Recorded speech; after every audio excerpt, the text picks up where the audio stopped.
What if the world around us isn't as stable as we believe? What if the ticking of the clock or the rhythm of our days can falter just for a moment and we find ourselves somewhere we shouldn't be? I am Michelle. And I am Isaiah. This is Shifting Veils, and today we step into the strange realm of time slips and glitches in reality. From travelers who swear they've walked into the past to everyday people who glimpse impossible futures, these stories challenge the very fabric of what we call real. Are they tricks of memory, cracks in perception, or evidence that time itself can bend and break? Join us as we explore the uncanny, the inexplicable, and the moments when reality itself seems to glitch. Before we dive deeper into tales of time slips and reality glitches, let's pause to consider what time itself might be. For centuries, physicists treated time as a fundamental backdrop, an unquestioned dimension against which events unfold. But modern science is challenging that certainty. Einstein showed us that time bends and stretches under gravity and speed, proving it is not absolute. Quantum mechanics takes us further. Some researchers now argue that time may not exist independently at all, but instead emerges from the entanglement of particles, those mysterious connections that bind objects across vast distances. In this view, time is not a molecule, not a substance we can hold, but a phenomenon born from relationships at the smallest scales of reality. If time itself is fragile, contingent, and perhaps even illusory, then what does it mean when people claim to slip through it or glimpse a world out of sequence? Today we explore not just the stories of time gone strange, but the very possibility that time itself is stranger than we ever imagined. If time is if time itself is not a solid thing, but a fragile construct born from quantum threads, then perhaps those strange stories of people stepping into another century or glimpsing impossible futures aren't just imagination. Maybe they are cracks in the weave, moments when the illusion falters and we glimpse the machinery behind reality. We'll follow those threads into the uncanny, tales of time slips, glitches, and the unsettling possibility that the clock is not as trustworthy as we believe. A woman and her husband were making a routine drive through the Smoky Mountains, crawling along in heavy traffic. The trip should have taken 20 minutes longer, really, but when they parked, the dashboard said only 10 minutes had passed. Their phones matched it. Somehow they'd crossed the distance in half the time, as if the road had folded in on itself. Later, her husband mentioned the strange commute to his employer. That's when the second oddity surfaced. The call he remembered making to say he'd be late never happened. The employer insisted no such call was received. Two versions of the morning seemed to exist, one where the call was made and one where it vanished. A simple memory glitch, or a slip through a pocket of time that bent both the drive and the record of it. That'd be annoying. You'd be annoyed.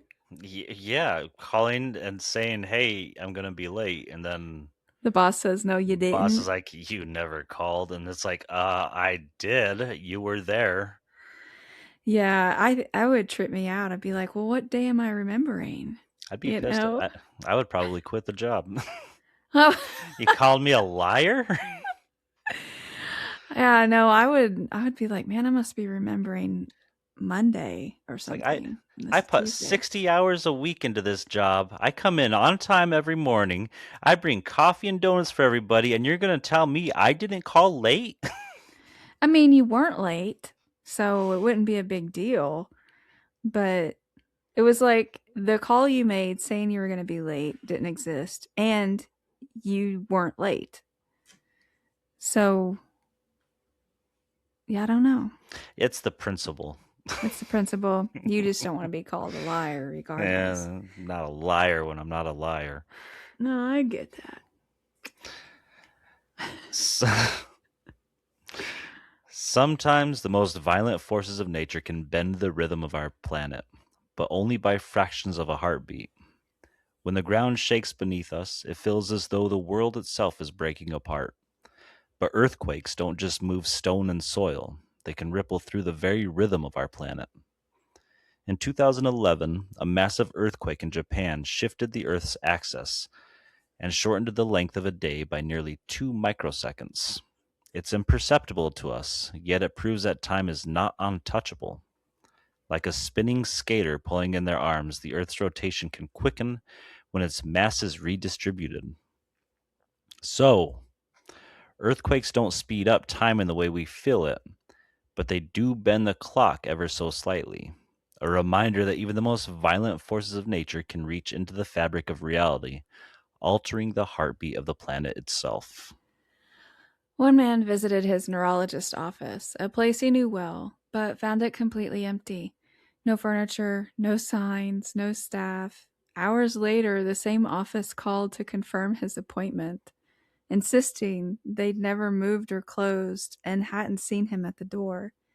He was the only patient scheduled. He swears he stepped into a version of the clinic that simply wasn't there. Another account describes someone finding a strange street in their hometown, old houses, dim yellow lamps, and a heavy, muffled quiet. They walked its length, unsettled, but when they returned days later, the street was gone. It wasn't on maps, and no locals had ever heard of it. They wondered if they'd slipped into a fragment of the past or a parallel version of their town. The most famous modern case comes from Liverpool's Bold Street, where multiple witnesses report time slips in the 1950s. One woman described the noise fading, the air thickening, and the street transforming. Vintage cars, old shop fronts, people dressed in mid century clothing. She even saw a store called Cripps, which closed decades ago. Moments later, everything snapped back to the present. Later research showed others had reported nearly identical experiences in the same spot, as if Bold Street is a fault line where the past briefly breaks through. Do you think that's where the big gang rivalry came from? The Bloods and the Crips. There's a Crips? store called the Bloods across the street. Oh my gosh. I don't know. I did the Crips shop there. It's a bad joke. Is everything in there blue? That just see exactly. That was also a bad joke. I don't know. The Bold Street kind of sounds neat. I mean, it freaked me the hell out, but yeah, I don't know. It's cool that that was not just a single person's experience. That multiple people experienced that. I think that'd be very maybe nauseating because she went from seeing all this old stuff and then snapping right back to the present. I feel like that would be, I don't know, maybe not nauseating, but like what's the word? It just kind of puts you off your balance. It kind of rocks you for a second. Disorienting. Yeah, there you go. Thank you. Yeah, Well, that's the word.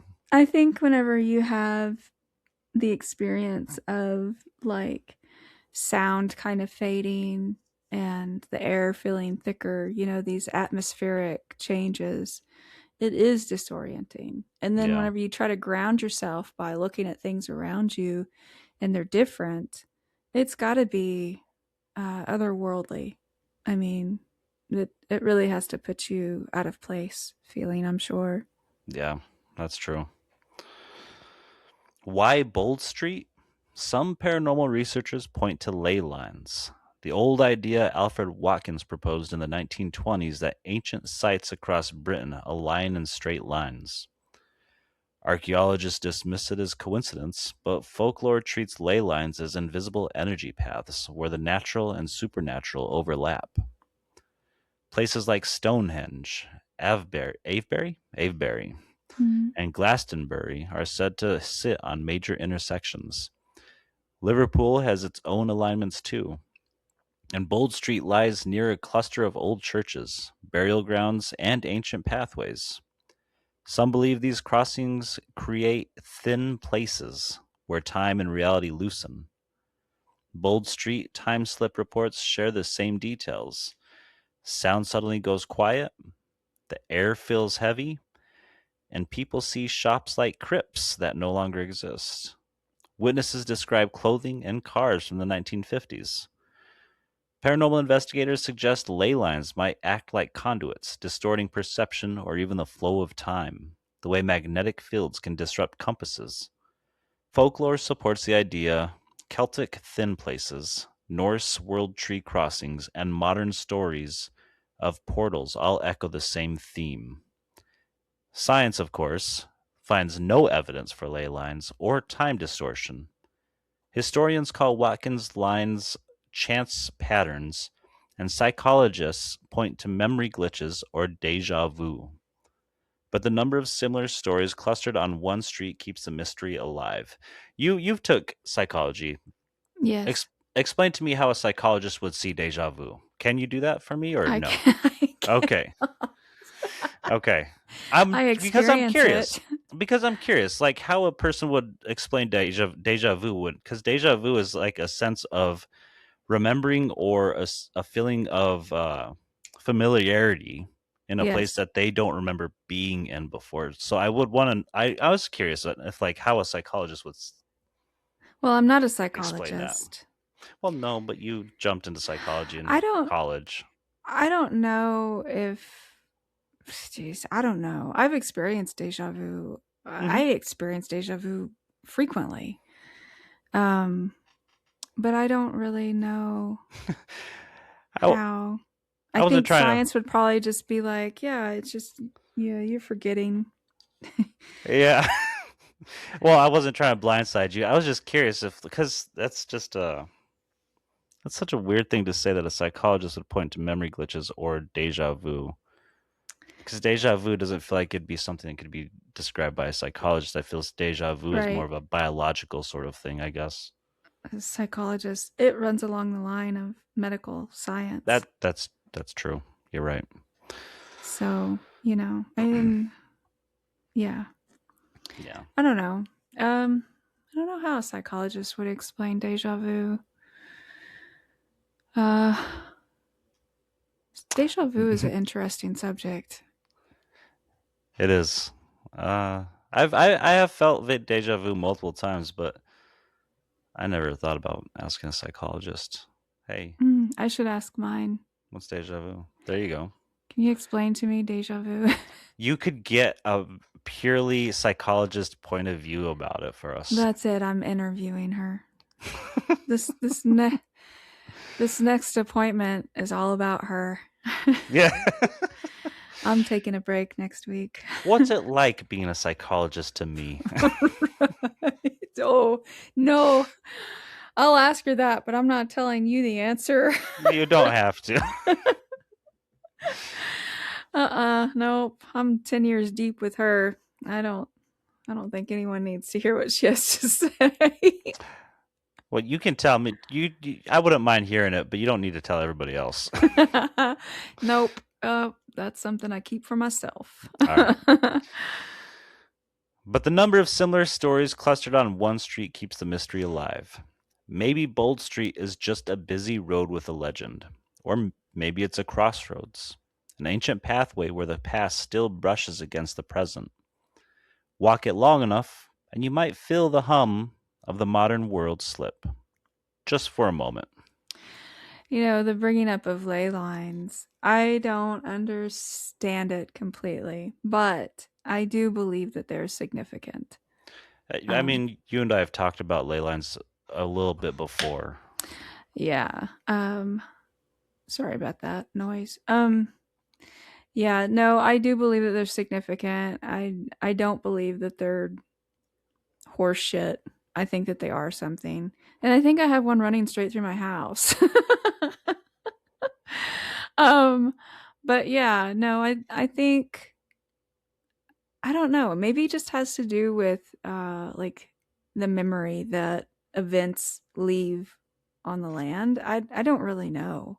Hmm. I don't really know. I can't explain it, but yeah, ley lines or something. If you've never looked at ley lines, maybe get online and look them up and see where all they cross. It's kind of interesting. I thought you had pictures of ley lines up on the website. Um, I don't know if I do, but it's something I could definitely put up there. We can do that if we haven't. Um, Mm. but yeah, it's kind of interesting if you look at them and look at the things that lay across those lines, like Stonehenge, things like that. I think we looked briefly into ley lines when we did uh, the Hellhounds Mhm. episode Mhm. with what is the one that busted into the church? Um, Black Shuck. Black Shock. I kept wanting to call them Black Shack. The shack. Yeah, well, you did in the episode. Oh my gosh, I couldn't think of the word. Yeah, Black Shuck. We talked about ley lines a little bit whenever we talked about Black Shuck, because because I think that was one of the things that were proposed. That because in a lot of the sightings are these liminal spaces that were conveniently crossing these ley lines. Mhm.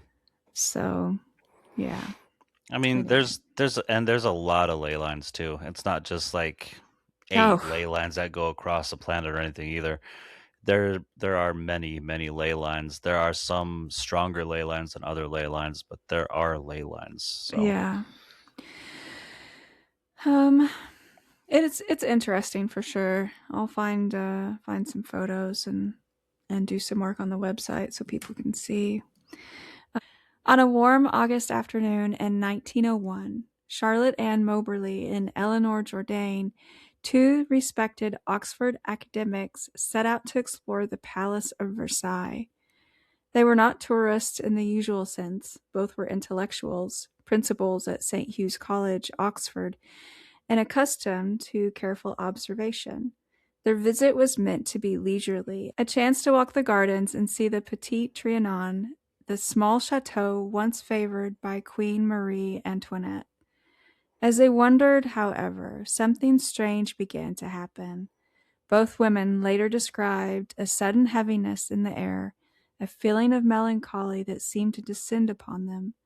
The atmosphere grew dreamy and eerie, as if the world had shifted. They noticed details that didn't belong to the early 20th century.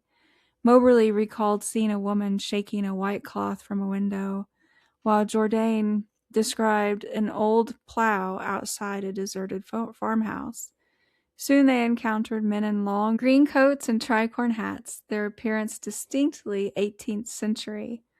One man's face struck them as repulsive and odious, unlike anyone they'd ever seen before. Well, that's kind of rude. I was just gonna say, damn. He appeared for a moment and they just tore him down. Like, wow, you ugly. He flashed, yeah, they're just like, oh, go, God. Crossing a small bridge, they saw a woman seated sketching. Her dress was old fashioned, her manner unusual. Moberly later insisted that this woman was none other than Marie Antoinette, the doomed Queen of France. Obviously not odious or repulsive. The women eventually found their way out of the garden, shaken and unsettled. When they returned to Versailles later to retrace their steps, they discovered that the paths, bridges, and buildings they remembered were gone or had never existed in that form. The layout of the grounds was entirely different. 3 months later, they wrote independent accounts of the experience, later published in 1911 under pseudonyms in a book titled An Adventure. Their claim was extraordinary. They believed they had somehow slipped back into the late 18th century, witnessing Versailles as it had been during Antoinette's reign. I wonder why, their account, the words one man's face struck them as repulsive and odious. That's a quote from them. Hmm. Why did they why did they find it so necessary to point that man out as being ugly? 'Cause that's what humans do. I don't know. I have trust issues. I start thinking, okay, so they picked out this one thing that they would like make a big deal. Were they doing it to like make it sound like they were telling the truth and not just making something up? So I'm playing the devil's advocate here I don't know. maybe. I I mean, don't know. they probably say that about every other guy on the street walking down it. Yeah, I don't know anything about these women other than their credentials. Um, but I just find it so strange why they would be like, yeah, everything was this and they're wearing that and it looked like that. Oh, and this one guy, he was really ugly. Nasty. I've never seen anybody so damn ugly. Like, I don't Why? understand. Like he looked like he was backed down by a Mack truck a couple of times. I just don't understand. Repulsive and odious. Yeah, I mean, that's a good question. Why would those? Why was that particular description come up? But It makes me that one sentence makes me question the honesty in their report. That's sure, me sure, me sure. being me Yeah. being skeptic and me not trusting. And some of that's the psychology in me too. Like, people do certain things when they're falsifying things. Well, see, but it makes sense though because like what you're bringing up, yes, because when anybody kind of experiences these corns of things, sorts of things, um, they they always describe the clothing, right? So they're always Mhm. describing the old style clothing, the 18th century clothing, the 17th century clothing. They this whatever the older style.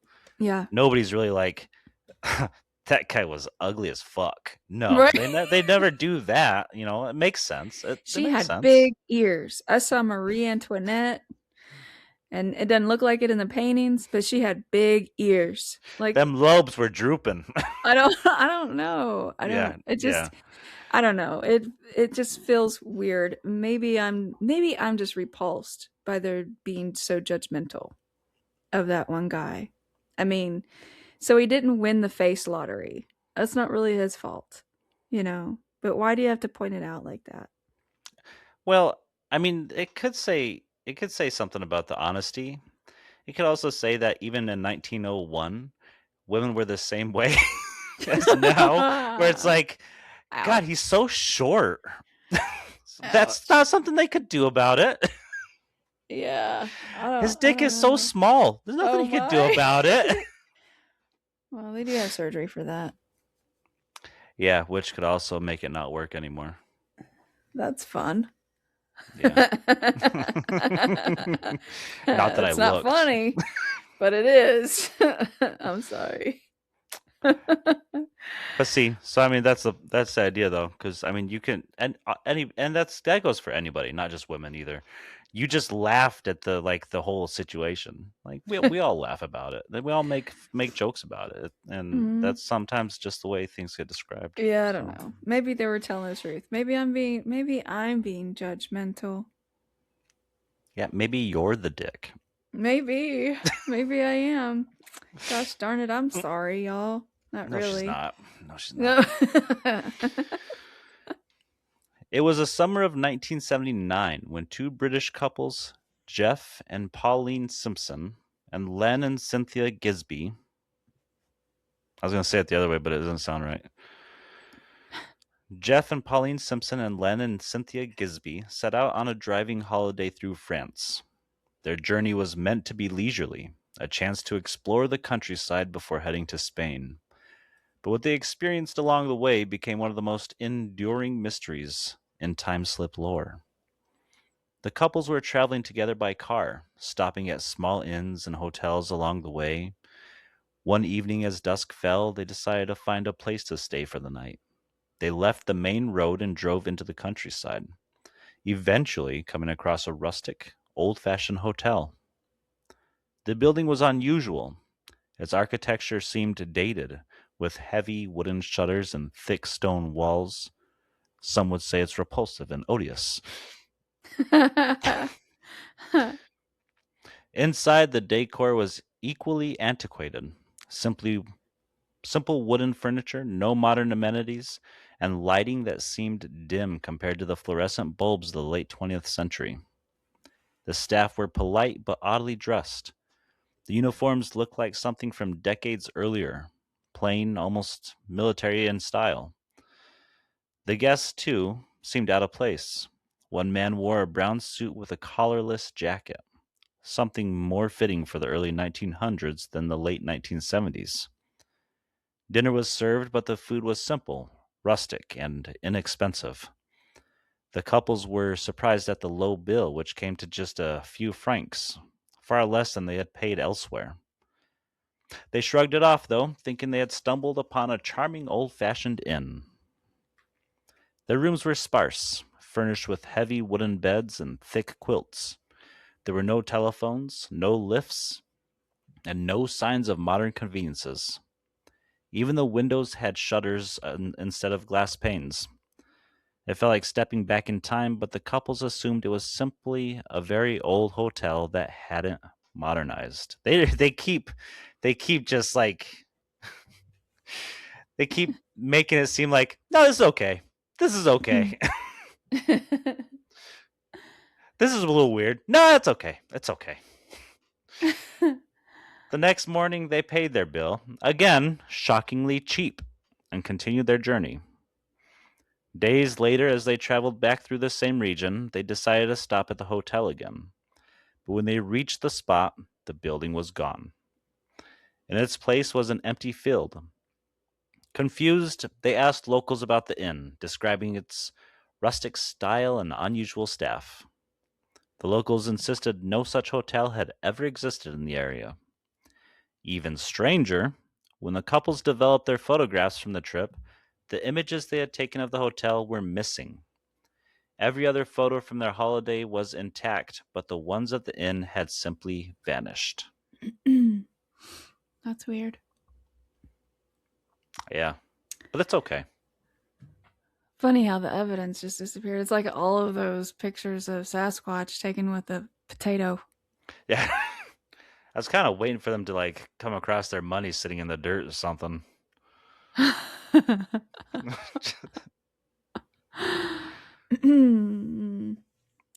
During the chaos of World War One, this is I don't know how to say this name. Gallipoli. Gallipoli. Yeah, I don't know either, but that's funny. Gallipoli. Gallipoli. Gallipoli. Gallipoli. Do we need to look this up real quick? Nope. You guys, someone can write in and correct me. Anyway, this place became a theater of bloodshed and confusion. Among the many strange reports from the campaign, one stands out. Witnesses claimed that a company of British soldiers marched into a strange low-lying mist near Hill 60. The men entered the fog in formation, but never emerged. At first, commanders assumed they had been captured or killed. Yet decades later, Turkish authorities confirmed they had no record of taking those men prisoner, nor of burying them. It wasn't me. We didn't take them prisoner, and there's no way we buried them. It was those bloody Crips. The soldiers seemed to have vanished entirely. Paranormal researchers seized on the account, suggesting the mist was not natural but a portal or time slip swallowing the men into another era or dimension. Folklore echoes this imagery. Armies disappearing into clouds, travelers lost in mists that lead to other worlds.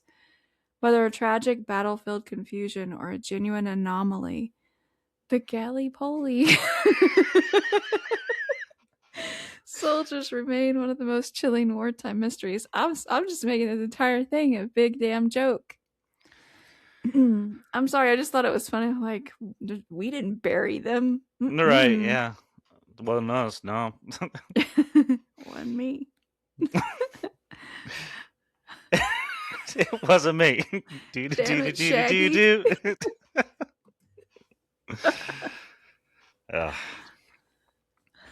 Air Marshal Sir Victor Goddard was a decorated officer in the Royal Air Force. known for his precision and discipline. In the mid 1930s, while flying over a derelict airfield near Edinburgh, he experienced something extraordinary. The airfield was abandoned, overgrown with weeds, its hangars crumbling, but as he passed overhead, the scene suddenly transformed. The airfield appeared restored and bustling, with mechanics in unfamiliar blue uniforms working on bright yellow planes, colors and designs not in use at the time. Years later, the airfield was renovated exactly as Goddard had described, with personnel uniforms and aircraft matching his vision. He became convinced he had glimpsed the future, a momentary slip forward in time. His account remains one of the most famous precognitive time slips, often cited as evidence that time may not flow in a straight line. This is something I actually never haven't really heard too. I don't hear this very often at all. Are like slips forward. The precognitive ones. Yeah, Yeah, it's kind of neat. I think we do hear a lot more of like slipping back into the past than precognitive. Um, but I also think that stuff like that, people would consider like prophetic. This is probably the label that they would put on it. yeah, Seeing into the future kind of yeah, thing. yeah. Um, so maybe we're just not hearing of them because they're called something else. It's a good point. Yeah, In the 1980s, in the American Southwest, a truck driver pulled into a roadside diner for a late night meal. As he sat at the counter sipping coffee, he glanced out the window and froze. The highway outside had changed. Sleek, futuristic vehicles sped past, their designs unlike anything he had ever seen. Inside the diner, patrons wore strange, form fitting clothes, more like costumes from a science fiction film than everyday attire. The scene lasted only moments before snapping back to normal. The familiar trucks, cars, and locals returning as if nothing had happened. Shaken, the driver later insisted he had briefly slipped into the future, catching a glimpse of a world yet to come. Was it coffee or was it espresso? it was a Um, roofie. could have been a roofie. A little bit of cocaine. I don't know. Skiing the slopes for a little bit at the night. I don't know. That's kind of neat, though. Yeah. I want to know what kind of future he saw though. If he has seen sleek, futuristic cars speeding by, like, because we still haven't gotten our Well, futuristic cars. yeah, we do. I mean, if you, when was this? 80s. 1980s. The cars we have today, the newest ones, yeah, they'd call them sleek and form fitting, almost costume like. I mean, I see people wearing stuff like Yoga that pants. today. Yoga pants. It was so form fitting. Yep. So sleek, so smooth. Till she walked. Yoga pants. Yeah. Yeah. A man walking A man walking through Chicago in the 1990s claimed he turned onto a side street and suddenly found himself in 1925. That's a pretty particular year. The transformation was immediate. Model T cars rattled past, shop windows displayed goods from another era, and pedestrians wore period clothing. He wandered in shock, absorbing the sights and sounds before retracing his steps. As soon as he returned to the main street, the modern city snapped back into place. Later, he identified the street from historical photographs, confirming that what he had seen matched the city's appearance decades earlier. His account has become a staple in American time slip lore, a modern echo of the Bold Street phenomenon in Liverpool. Yeah, so how did he just be like 1925? Yeah, Suddenly, 1925, about February 25th. right. What did he immediately pick up a newspaper? Is this like I, information he gathered later on I whenever guess like he was looking through stuff. He's like, that's where I went to. It was That's February 25th, 1925. I mean, it doesn't say, but like it is possible because he did see shop windows displaying goods. There could have been a newspaper stand along the way. 1925 had more newspaper stands and stuff, but I don't know. come get your newspaper. Barkers outside. Yeah, no, but yeah, no, it's just that's what kind of struck me. It's not like he was calling out anybody as ugly or anything for that honesty point, but Odious and repulsive. odious. But It it's was an just odious and repulsive day, February 25th, 1925. there's news criers on every corner All right. with In repulsive faces. 2008, a Spanish woman reportedly vanished from her home for several hours. When she reappeared, she was distraught, claiming she had lived an entirely different version of her life. She described having a different job, a different husband, and a different home, details she had never known before. Yet when she recounted names, places, and events, some were later verified as real, though she had no prior connection to them. Paranormal researchers suggested she had slipped into a parallel timeline, experiencing an alternate version of her existence before returning. Skeptics argued it was a psychological episode, but the specifics of her memories and their partial verification kept the mystery alive. Across centuries and continents, the accounts repeat themselves. Soldiers swallowed by mist at Gallipoli. Gallipoli, pilots glimpsing airfields that did not yet exist, travelers dining in hotels that vanished without a trace, and ordinary people stepping onto streets that led them into another decade. From Versailles to Bold Street, from Chicago to Spain, these stories remind us that time is not always the steady march we believe it to be. Science tells us that time is elastic in ways we barely comprehend. Earthquakes can shift the planet's rotation by microseconds, and relativity teaches us that speed and gravity bend the clock itself. These are measurable truths, but they are subtle, fractions of a heartbeat, invisible to human perception, yet folklore insists that time can fracture more dramatically, opening doorways into the past or future. Ley lines add another layer to the mystery. Whether they are ancient alignments or imagined energy pathways, they have long been associated with sacred sites, hauntings, and strange phenomena. Bold Street's reputation as a time slip hotspot has even been linked to the convergence of historic sites nearby, as if the geography itself conspires to thin the veil between eras. In Celtic lore, such places were called thin places, where the otherworld pressed close. Modern witnesses describe them as portals, glitches, or cracks in reality.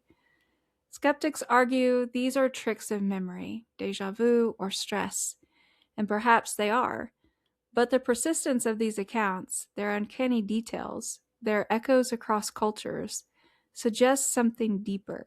Maybe time is not a straight line, but a tapestry, and sometimes the threads cross. So, as we close today's journey, consider this: time slips may be rare, fleeting, and unexplained, but they remind us that the world is stranger than we know. Whether born of physics, folklore, or imagination, they invite us to wonder. And perhaps that wonder is the point. For in the end, the mystery of time is not just about clocks and calendars. It's about the stories we carry, the echoes we hear, and the possibility that the past and future are never as far away as they seem.